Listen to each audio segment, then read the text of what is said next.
Hello and welcome to Rathod Science Academy. Today in this session we are going to see current affairs of 3rd May 2025. So let's get started with our discussion, guys. And there are very less number of articles which are there in our newspaper today because today is Saturday. There is no text and context and there is no opinion page. Okay, so only the articles which are relevant from our examination point of view are going to see in this class. Okay, so see this first article, guys. You see the title, what it says? Port economy will drive India's growth. Who said this statement? Our Prime Minister.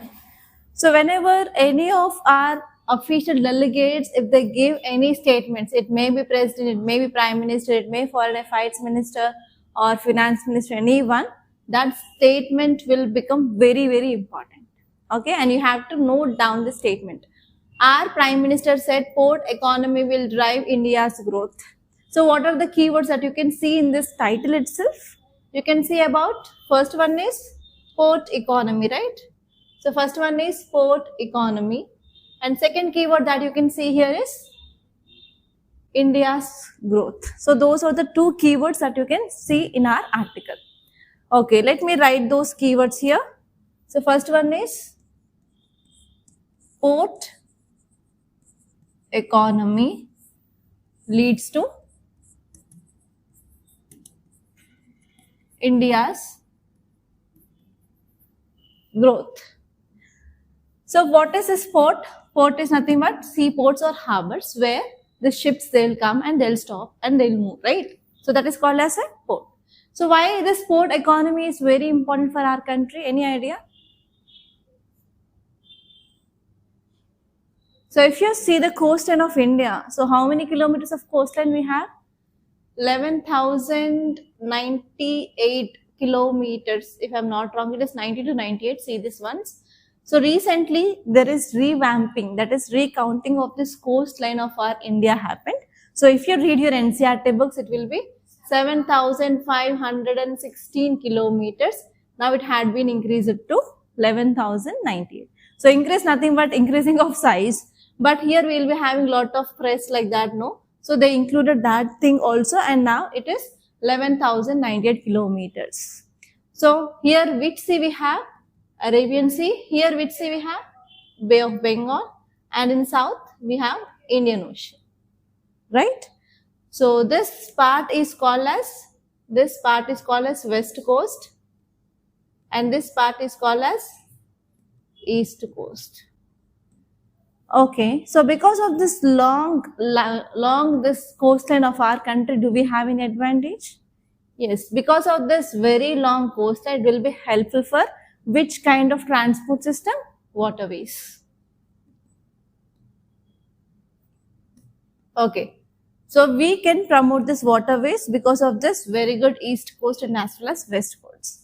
And in which coast we have natural harbors? Natural harbors or natural ports we can see in the west coast, and in the east coast we have artificial harbors or ports.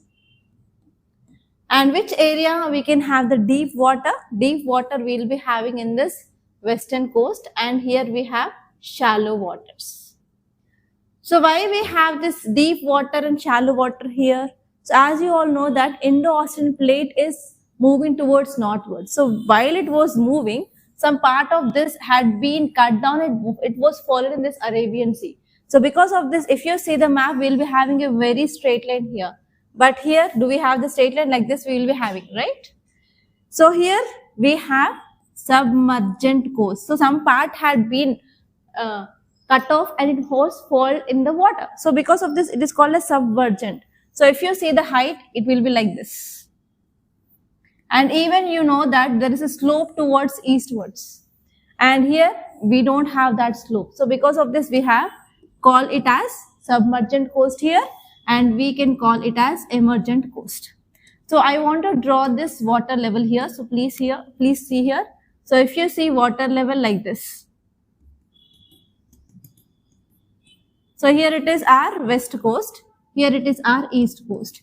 So if big ships want to move, is that easy to move in this east coast or west coast? In the west coast, the ships will come easily. So I'll draw this diagram. So if the ship is like this, and if the ship is like this, right? So it can come up to here only. But here we already have extra water here. But here they can directly come, right? So because of this, natural harbors are there in this western coast. Here eastern coast we have artificial harbors. So if you want to build the ports or harbors here, we have to remove this area. So we are removing this area and we are making a port here. So this kind of ports are called as artificial ports. Okay, have you got some idea what is this natural ports and what is this artificial ports? So natural ports is nothing but we don't want to do anything there. So directly ships can come and ship can stop there. But in the artificial ports or in this eastern coast, we have to remove this kind of area so that now ships can move easily here and they can stop here. So because of this, in the eastern coast, we have artificial ports and the western coast, we have natural ports. Okay, this is about this somewhat story about this natural port and artificial port. Okay, now let us see in deep. Okay, so we are having a very long coastline so that we can build more amount of ports in this eastern coast and as well as even in the western coast also, so that we can promote what? Trade. So what is this trade? Trade is nothing but if you want to do exports or imports, yes, we need to have the proper modes of transportation. So can you tell me the examples of modes of transportation? We have roadways, we have railways, we have airways, okay, like that, waterways. And because of this very long coast and even waterways is cheaper mode of transportation, now if you're going for this logistics or development of the ports, obviously can we improve our economy? Yes. So this is the statement which said by our PM. Okay. So whenever there is increasing of our economy, can it leads to India's growth or not? If you're having good ships and good shipbuilding industries and even good ports, can we export more and more to other countries? And can we get from other countries? So obviously it will lead to the India's growth. And recently, in this April Current Affairs magazine, I added one article. It is about inland waterways. And even in our class also, we discussed about inland waterways related article. So what is that article is about? So article said that yes, we are improving our transportation system through this inland waterways, but there are some challenges in this inland waterways and we have to overcome that. So that is the thing that we discussed, I think 10 to 15 days ago in our class itself. So if you have made the notes, so please go and revise that once. Okay, so here what is happening here is now government is focusing on waterways much, be it at our coastlines, and inland waterways is nothing but we have different river systems, right? So if I draw here, so here we have river Brahmaputra like this, and Indus and its tributaries, and here river Ganga, and here we have Godavari, we have Krishna, we have Kaveri, we have Mahanadi, we have Yamuna like this, and even Narmada, Mahi, Tapi are there. So we have good river systems in our country. So in that rivers also, can we go for transportation of the things? Yes. So that kind of transportation is called as inland water transportation, or we can call it as inland waterways. Okay, not only we can develop this ports on this coastal area. So what is the advantage of this ports when we are developing in this coastline? So we can go for trade with other countries easily, right? And inland means nothing but within our country, if you want to transport the goods, we can use that. So we can use this both waterways on this coast and as well as in inland of our country, and we can improve the trade. That is the thing which mainly said. And if you are using that, obviously the cost is very less, and even we can release less amount of carbon dioxide emissions, and even we can decrease the traffic on the roads, right? So those are the things which are mainly said by our PM. So what you have to see, guys? So you have to see about West Coast ports. Very, very important. UPSC asks questions. So you have to see from Gujarat till Kerala, which are the ports are there, and you have to remember that from south to north and as well as north to south. They may ask anyway. They'll give you the a question may goes like this. Consider the following ports, arrange them from north to south, and they'll give the ports of either east coast or west coast.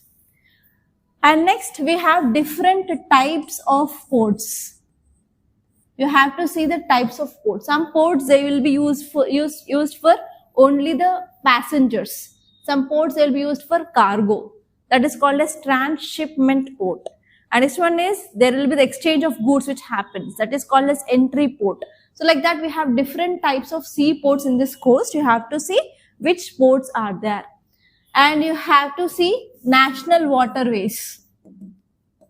You have to make a note of national waterways. So in inland waterways, we have river Ganga, river Brahmaputra, river Yamuna, like that. So which are the national waterways we have and for which purpose we are using them. That is very important. And the next thing that you have to see is advantages and next one is challenges. And next recent current affairs in month of April 2025 is Coastal Shipping Bill. New bill had been passed. Okay, so you have to see about that and I gave that in our monthly magazine mains capsule. Okay, Coastal Shipping Bill. Coastal Shipping Bill 2025 and what are the changes. Okay, and next important one. You have to see about emergent coast and submergent coast. And very important thing, now here you have to see why this article is in news. So here our Prime Minister, he inaugurated one important port in this Kerala region. Okay, that is called as Vichingham Post. That port is transshipment port. So you have to see some facts of that port also. Directly you may get a question like consider the following statements regarding this so and so port, and they'll give you 1, 2, 3 statements and they'll ask you to identify which are correct or which are incorrect. Okay, so see that point of view also. So now let us see this article clearly. So this article is saying that our Prime Minister, he inaugurated one important port, that is Vichingham International Deep Water Multi-Purpose Seaport. So you have to write this entire name, Vichingham International Deep Water. I said deep water is nothing but which is present in this west coast. Deep water multi-purpose seaport, and which state it is having? It is having in this Kerala. And our Prime Minister also said that here because of this seaports, it can also drive our India's growth in this especially maritime sector. So if you see the details, the first important point that you have to make a notice, it is first dedicated container transshipment port. Very important. Keep star mark and write. It is India's first dedicated container transshipment port. So do you know these containers? Have you seen in movies? In many movies, they will be showing like in this, especially big ships, they will be carrying this cargo in the big containers, and this port we are focusing on this exchange of this cargo maintained container itself. And actually the investment of this port is around 8,800 crore rupees, no need of remembering that, but you have to remember that this development had been done by Adani Group of Industries. Very important, Adani Group. And next one is, it is a public-private partnership. So what are the investment they did here? It is not completely from the government. So even Adani Group also invested in this. Okay, so because of this kind of partnership of government and private entrepreneurs is called as PPP, public-private partnership. It is an example of public-private partnership. Okay, so whenever this private people and public, that is government, are combining or coming together, and if they are doing projects, is that useful? Yes, because government will be not having that much amount of money for development. So without money, can we do the infrastructure projects? No. So we are taking help of private. So when our private people are coming and doing something, will they compromise on the quality? Not at all. So they always give the priority for quality. And even can we improve the competition? Yes, we can improve the competition. And obviously that will lead to the growth and development, and especially infrastructure development happens. So if there is any infrastructure development, then only we can consider that, yes, this country is so-and-so developed country, right? And this one here is, because of this projects, what happened now, we can improve our exports and imports, right? So now can we increase our manufacturing capabilities? Yes, for sure. Now we are going to increase our manufacturing sector, so that we can promote the local shipbuilding industries, and as well as we are also enhancing our technological capacities and workforce. And if there is any development project which is going on there, means can we create job there? Yes, we can create jobs.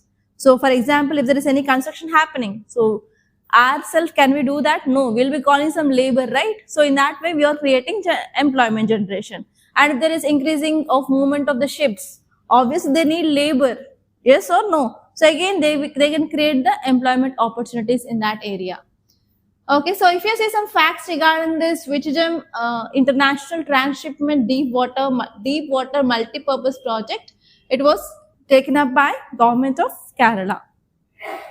And it is designed to cater transshipment and the gateway container business only. And next one is, it is a public-private partnership with Adani Group of Industries. And because of this port, now we can have the easy access for this international shipping routes with the other countries, because it is in the southern tip, right? Yeah, that is the thing. And what is this transshipment deep water seaport? It can handle large ships that carry cargo from one place to another. That is the thing that you have to remember, that's it. And see this image, very, very interesting. So this image is about River Kaveri. And if you see the people are moving on the boats. So is there any chance of tragedy here? So have you seen this Godavari issue which happened, I think last year or 1.5 years back? There was very high rainfall and many people, they had been sunk in that one place, I guess. I can't recall that place right now. And lots of days which had been taken for the rescue operations, and many of them, they had been died in that event.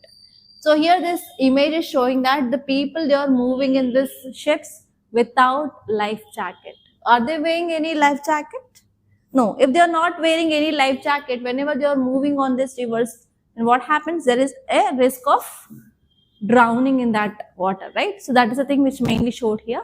So just see about this River Kaveri. So every year, please keep this in your mind. There will be no question paper of your UPSC without rivers. At least one or two. So one from your northern part, that is from your Himalayan rivers, one question for sure. Last year there was a question regarding river Indus. Yeah, Ganga also. And now this year you can expect question regarding Indus again because of this Indus Water Treaty. And even you can also expect question on Brahmaputra because of this large dam which is going to be constructed by China.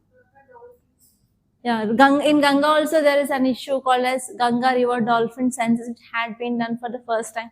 So you have to see all these three rivers for sure. This year you are expecting at least 2 questions from this area. And even in the south also we have peninsula rivers. From this area also every year there will be at least 1 question, guys. So rivers, very, very important topic from your Indian geography, and you have to remember. And how you have to make the notes for this rivers is, you have to make notes in tabular format. Okay, you have to write the name of the river. I'll show one example. If you are writing about River Kaveri, okay, you have to see how many states it is passing through, and you have to write down the states from west to east. If it is east flowing river. If it is a west flowing river, you have to see from west to east. Okay, east to west. So how it is moving, like that. Okay, states, how many states number you have to write, and next you have to write down the names of that state. And next, very important, you have to see the site where the origination of that river, where it is happening, you have to know that place. And next you have to see about tributaries. In these tributaries, if the river is moving in this way, so tributaries will come and join in this way, right? So these are right bank tributaries and these are left bank tributaries, and you have to know them, and you have to see order 1, 2, 3 again. Very, very important. And next one is, you have to note down any important dams which are there on that or not. In 2022 there was a question regarding the dam on river Tungabhadra. Okay, you have to see even dams on that so and so river where they are. So if you are making notes in this way, then your work is done. Okay, that's it. So if you see about this river Kaveri, it is one of the key river basins in our peninsular drainage system of India. And actually this river Kaveri is having numerous, very high number of river tributaries also. And if you see here, it is flowing around 800 kilometers. And this river Kaveri is a crucial lifeline for two states, it is Karnataka and Tamil Nadu. And one more thing you have to see is if there is any river dispute between the two states, you have to make a note of that also. So with which state it is having the dispute and what is the dispute is also. Okay, next one here is this Kaveri is also known as Ganga of the South. And if you see where it had been originated from place called as Talakaveri on Brahmagiri range. It is near to this Coorg district of Karnataka. Okay, that is the thing. And it will be finally joining in Bay of Bengal because it is a east flowing river. And tributaries of river Kaveri, we have left bank tributaries and we have right bank tributaries. Left bank or Harangi, Hemavati, Shimsha, Arkavati, and right bank or Lakshmana Tirtha, Kabini, Suvarnavati, Bhavani, Noil, Amaravati. Okay, and here also you can get a question. They'll give like this. Consider the following rivers or tributaries which are right bank tributaries of Kaveri. Okay, like that. So you have to be very much clear about this for sure. And you have to do some work regarding this map also. Okay. And see this article. Title says ITBP team scales Mount Makalu, 5th highest peak in the world. Yeah, what is the keyword here? Keyword is Mount Makalu. So if there is any mountain, if there is any river which is in use, you have to know that. Okay, Mount Makalu is one keyword. And next one is ITBP. What is ITBP? Indo-Tibetan Border Police. Okay, so there are two keywords. ITBP. Next one is Mount Makalu. So from which subject you can see this ITBP? So ITBP is nothing but Indo-Tibetan Border Police. So where they will be guarding? They will be guarding this Indo-China border. So in which subject you will be seeing this, guys? From GS paper 3 under internal security.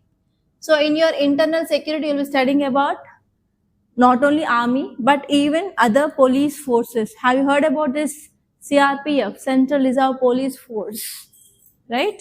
So in that we have different types like BSF, that is Border Security Force. They will be guarding India and Pakistan and as well as India-Bangladesh border. And we have Sasastra Seema Bal and we have ITBP, okay, like that, Assam Rifles, etc.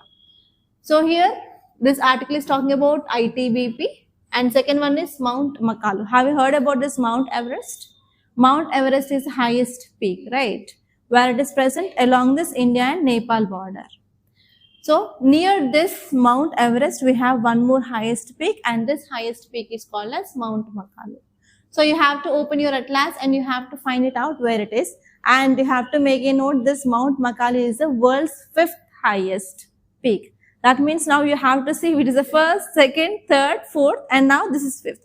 So write down 1, 2, 3, 4, 5 and find out which is the first, second, third and fourth and see in which country it is located. Okay, so you may get a question like consider the following mountain peaks and countries. So they will give you these mountains on one side, they may give you countries on another side and they may give first highest, second highest, like that 3 pairs and you have to identify that. So nowadays UPSC is asking this kind of questions. How many pairs are correct? 1, 2, 3, none. Okay, and this is important from your GS paper 1 under geography case. Okay, and even if you have time, so please note down what is the height of it. And this Mount Makalu height here is 8,091 meters.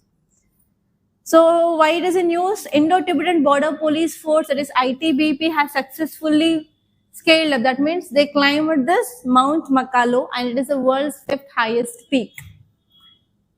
Okay, that is the thing which mainly said.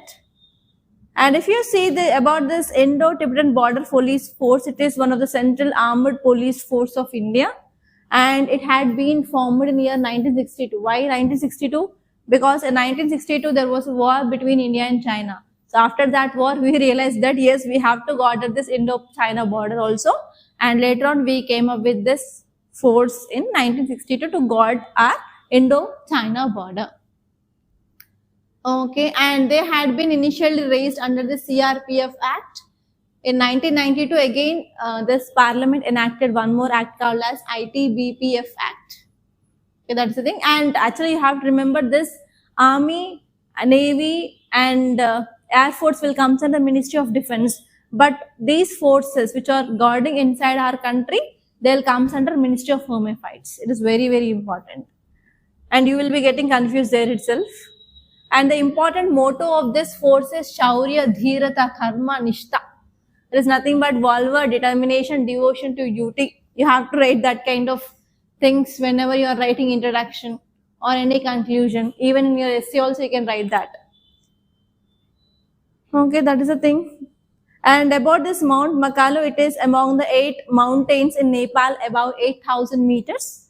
And actually, this Makalu is the 4th tallest in Nepal, but in the world, it is 5th largest peak.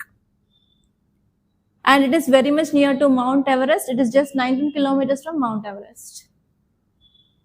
Okay, and at the base of this Mount Makalu, we have one valley, and the name of that valley is Barun Valley. Okay, now let us see the next article. See the title, guys. What is the title? Fire and Smoke. So recently what happened was one deadly fire erupted in one city in Kolkata. So because of that fire, more than 14 people they died and many people they got injured. Okay, so because of this is the news. So from which subject we can say these people died here? Yes, it is about, this article is about fire accidents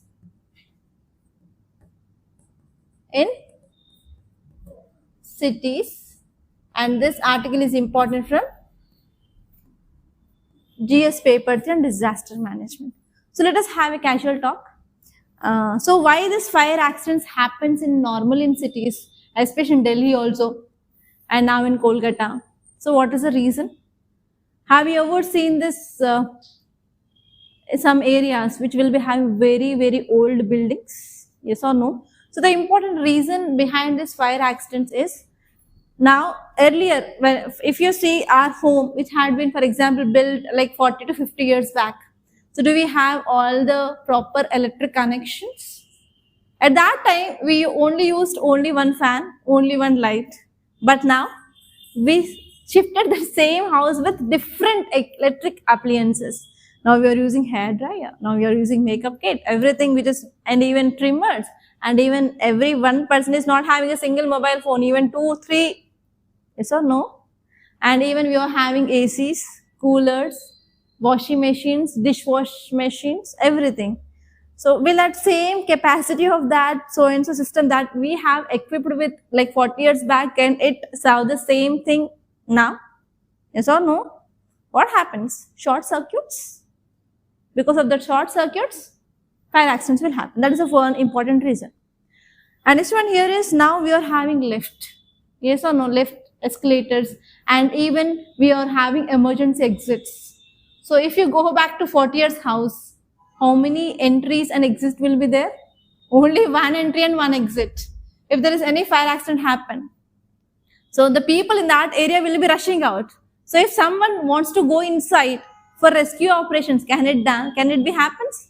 No. That is the second important major reason for losing of life. Okay. And do we have standard operating procedures they are followed earlier? No. So now we have new rules. For example, we need to have fire extinguisher for sure, and even fire resistant things that we are keeping now in our new buildings or new infrastructure, but old buildings, they don't have that. So these are the 3 important primary reasons for the fire accidents. Okay. So here, not only from disaster management, even you can get a question from your GS paper 4 under ethics case studies. So you are a district magistrate and you got a report that there is increased fire accidents in your city or in your area. So what are the options you have, and how can you control that kind of things, and how can you prevent? Because district magistrate is the head of the so and so disaster things at the district level. So you are need to be prepared very well, and you have to prepare you, not only you but your team, everything, everyone regarding this kind of fire accident. So how can you train your subordinates or your team members? So like that also you will be getting question, guys. You have to be very much careful. Okay. So now let us see what this article is saying. That's it.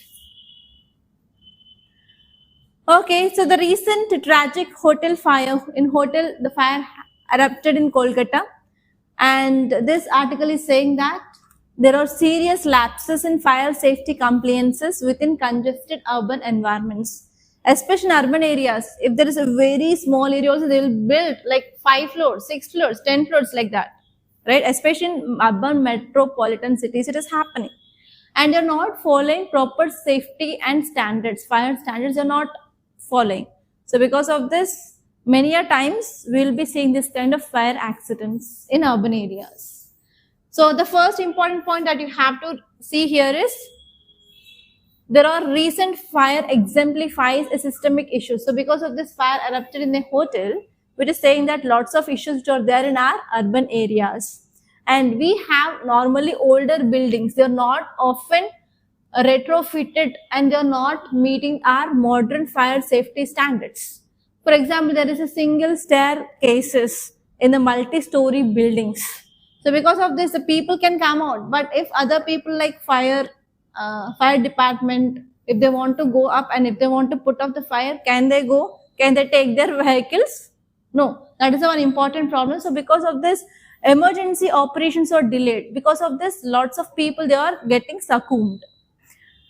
And next important point that you have to remember is there are many congested cities like Kolkata. They are facing some challenges like obstruction of emergency services, because the fire engines, they cannot go near to the affected buildings because of lack of proper urban design. So earlier old buildings, they don't have the proper design of accommodation of this fire engines. That is one important problem.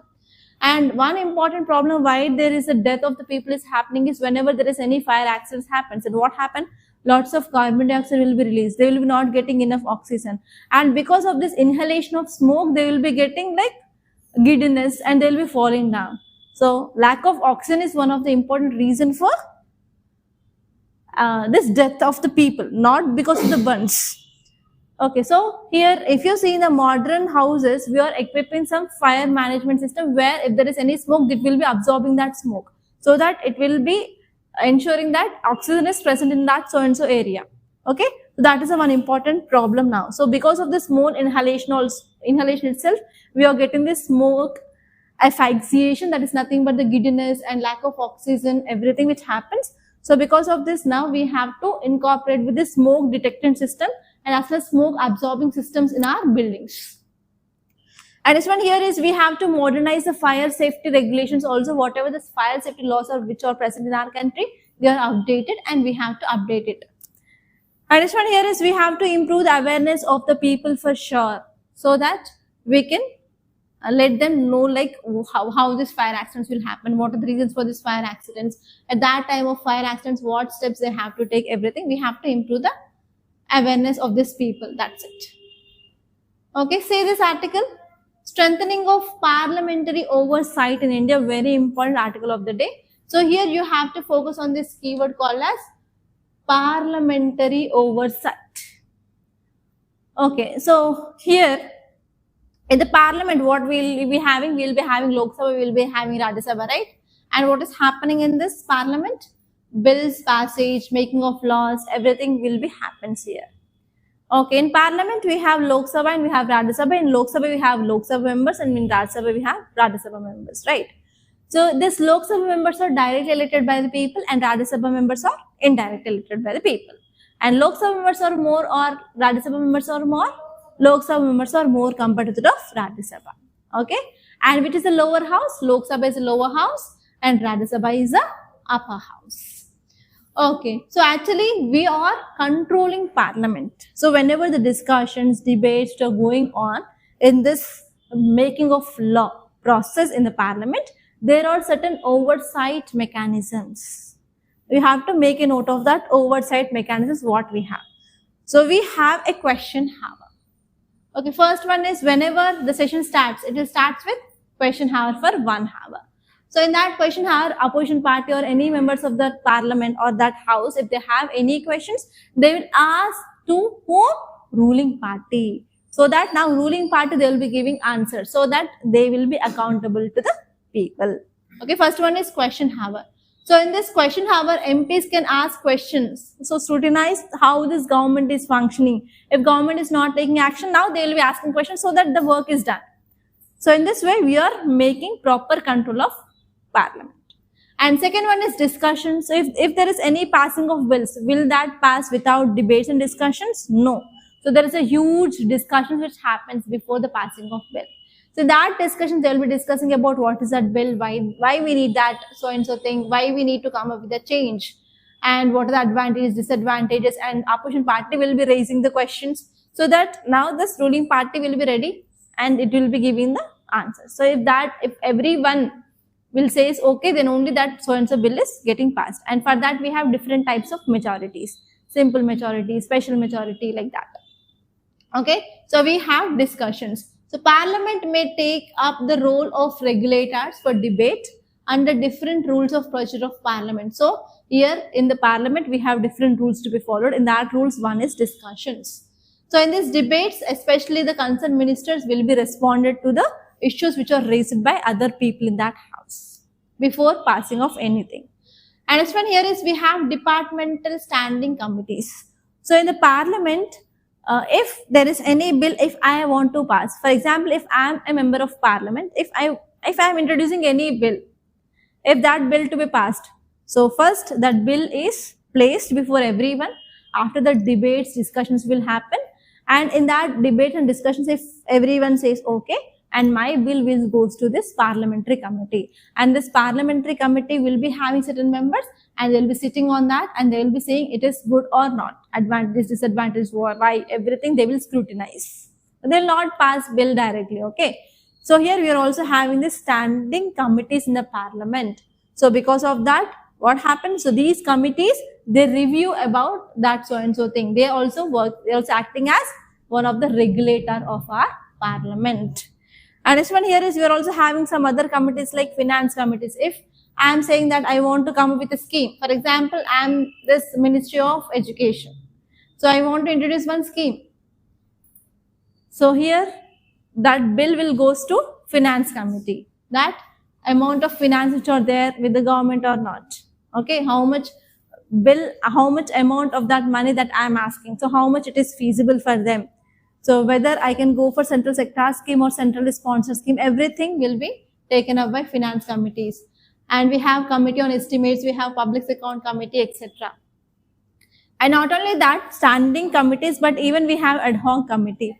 Ad hoc committee is nothing but it is like a temporary committee. If there is any need, if there is no departmental standing committee dealing with that so and so thing, if I need the new committee, I can set up a new committee, that is called as ad hoc committee. So these are the certain things which are there in our parliament where it is oversighting this parliament. So it is not, because of all these mechanisms, we are ensuring the proper working of our parliament. If there is no this kind of things, can we ensure the proper working of parliament? So what happened? Ruling power party will be very, very high. So there is no one will be controlling that. Then what happens? It leads to destruction of our government, instability of government. So for the proper functioning of the parliament and proper making of laws, everything for the welfare of the people, we are having this kind of oversight mechanisms in our parliament. So first one is question hour, next one is debates and discussions, and next one is we have parliamentary standing committee, and we have ad hoc committee, and we have finance committees. Okay, so these are the things that you have to remember, guys. That's it. So this is about this topic, and these are the important articles that appeared in our today's Hindi newspaper. I hope you understood this class very much, and if you like this class, please hit the like button, and please do share this class to your friends, and don't forget to subscribe to Rathod's IAS Academy, guys. And new batch is going to be started from May 27th. And if you want to take admissions, so admissions are going on. So you can contact us directly on this number 8074765513.